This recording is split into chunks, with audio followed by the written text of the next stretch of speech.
but as someone who has actually bred cabbages of all varieties deliberately to see what they do, I can vouch for the fact that if you take a cabbage and you cut the head off, then it will grow little tiny cabbages up the edge of it. I've done it many times. I didn't intend to do that, but when one of my cabbages was accidentally picked by one of my children, I noticed that the cabbages would grow up the side.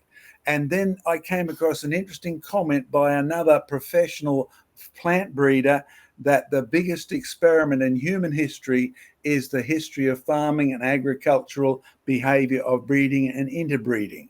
So that when you look at Darwin's evidence, it never had anything to do with evolution at all. It was how do you get long horns, short horns, hairy cows, roly, woolly cows, and they are all cows. And we have the written records of all of these farming experiments. It's not just hypothesis. For those of you who say this is just theory. No, it's not. These are records of what we've actually done since the Romans invaded England, and they dropped their cabbage bits as they brought cabbage to England, and they even bought cabbage recipe books.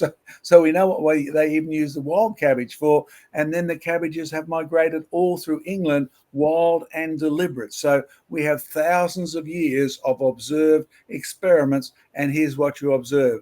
Creatures produce their own kind, like the book of Genesis says God created them to do. No, it's true.